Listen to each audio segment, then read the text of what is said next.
अनुराग जी इस पर काउंटर करना चाह रहे हैं, क्योंकि अनुराग जी के दिमाग में भी सिर्फ हाथरस चलता है, वो आरजीकर भूल जाते हैं। मुझे लगता है आपके दिमाग का भी स्पेस थोड़ा सा छोटा है अनुराग जी, क्योंकि इसमें हाथरस फिट हो जाता है, लेकिन इसमें आरजीकर फिट नहीं होता है।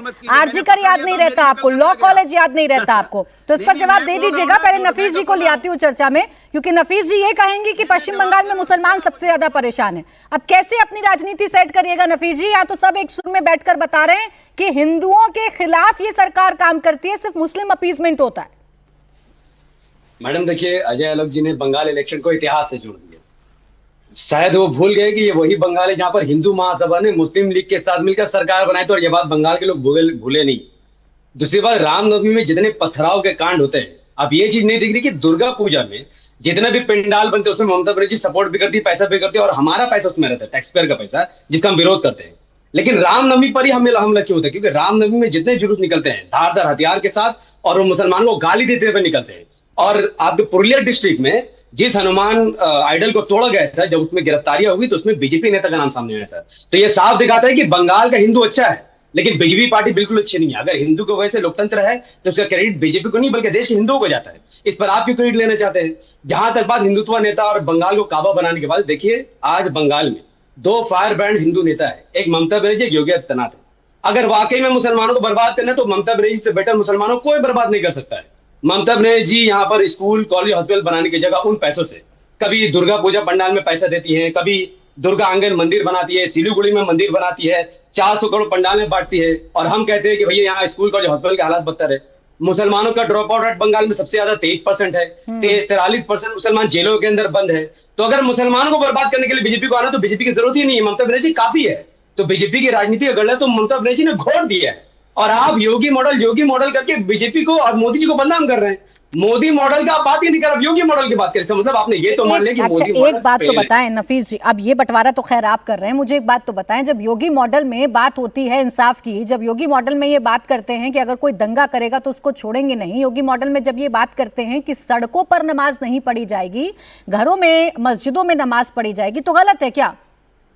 बिल्कुल गलत है मैडम। हमारा देश संविधान से चलता है। कोई भी देश, कोई भी प्रदेश का मुख्यमंत्री हो या देश का प्रधानमंत्री, संविधान के हिसाब से ही उसको देश चलाना पड़ेगा। जिस रोड में तमाम देवी देवताओं के त्योहार होते हैं, पूजा होते हैं, सब कुछ होता है, आप उसमें कोई आपको दिक्कत नहीं, हमें भी दिक्कत नहीं है, लेकिन जब आप नमाज में दिक्कत पैदा करें तो आप नहीं, तो उसमें तो दिक्कत होती है ना नफीस जी। अभी तो आपने बड़ी मासूमियत से कह दिया कि जो हिंदू त्योहारों में शोभा यात्रा निकलती हैं उसमें क्या होता है, कैसे गाली दी जाती हैं, कैसे धारदार हथियार लहराए जाते हैं। वैसे आप ये भी बता दीजिए कि जब सड़कों पर नमाज अता की जाती है तो लोगों को तकलीफें होती हैं, ट्रैफिक जाम हो जाते हैं, ये भी बता दीजिए फिर। ट्रैफिक जाम जो बाकी यात्रा निकलता है उससे भी होता है, मैं नाम नहीं लेता। और मुसलमान कभी नमाज में किसी दूसरे धर्म को गाली नहीं देता। अजय आलोक जी, नमाज पढ़ते हैं, जनमाज बिठा दे, आप कितना भी कहें कि हिंदू परेशान है, रुक जाएं, एआईएमआईएम वाले सिर्फ यही कहेंगे कि मुसलमान परेशान हैं और टीएमसी वाले परेशान करते हैं। देखिए, ऐसा है कि इनकी जो भी बातें हैं, मुझे एक बात पे बहुत ज़्यादा ऑब्जेक्शन है। जो भी इन्होंने कहा कि पूजा पंडालों में ममता पैसा देती है, मंदिरों को पैसा देती है, इसको देती है, टैक्स पेयर तो हम लोग हैं। क्या करोड़ टैक्स देते हैं भाई मुसलमान पूरे इस देश में? नहीं, पूरे बंगाल की बात, इस देश में 11 करोड़ लोग टैक्स देते हैं, उसमें मुसलमानों की संख्या कितनी है? जरा ओवैसी जी से पूछ के बताइएगा। 25 लाख भी नहीं क्रॉस करेंगे आप लोग, टैक्स हम लोग देते हैं। आप लोग की अपीजमेंट की तो हद ये है कि कुरान में मना है, किसी और के पैसे से हज नहीं किया जाता है, और इस देश का मुसलमान सरकारी सब्सिडी लेके पिछले 70 साल से हज करते रहा। क्या बात करते हैं आप लोग? कोई भी राज्य हो, मौलवियों मौलवियों को सब राज्य सरकार पैसे दे रही है, क्यों नहीं देना चाहिए? हेमंत बिश्वा शर्मा योगी जी ने इलाज किया ना आप लोग का। मदरसों को पैसा नहीं देंगे, मस्जिदों को रिपेयर के लिए पैसा नहीं देंगे। अरे आज निकलवा लेना एमएलसी एमएलए के फंड से कि कितनी मस्जिदों को पैसा गई है, कितने मदरसों को पैसे गए हैं। 60% से ज्यादा गए होंगे। यहाँ बात करते हैं हिंदुओं की, जिस देश का खाते हैं उसी देश में आग लगाते हैं, और कोई काम नहीं है आपको। 15 मिनट दे दो, 15 मिनट, 20 करोड़ तुम, 100 करोड़ तुम, 20 करोड़ हम, पुलिस हटाओ, दिखा देंगे। सर आप सुप्रीम कोर्ट सवाल उठा रहे हैं, तेलंगाना की कोर्ट ने उनको बात करना है। अगर आपको कोर्ट पर भरोसा नहीं, अरे छोड़िए आप लोग, आग लगाने के अलावा कुछ किया है? मुसलमानों के नेता बनते रहते हैं हर जगह घूम के, लेकिन कभी देश की बात नहीं करेंगे। अरे बीजेपी को तो इतने होने के बावजूद भी 7-8% मुसलमानों का वोट मिल जाता है, अपने लिए हिंदू वोट का भी जुगाड़ कीजिए कभी। माननीय जिन्ना लीग पार्ट 2।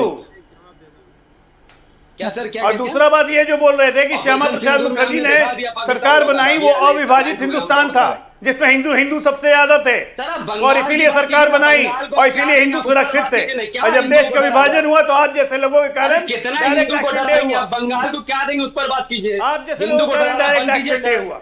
अच्छा चले, हिंदू डरता उड़ता नहीं है, अब इस पर जवाब देना सीख गया है, कोई डरता नहीं है हिंदू। नफीस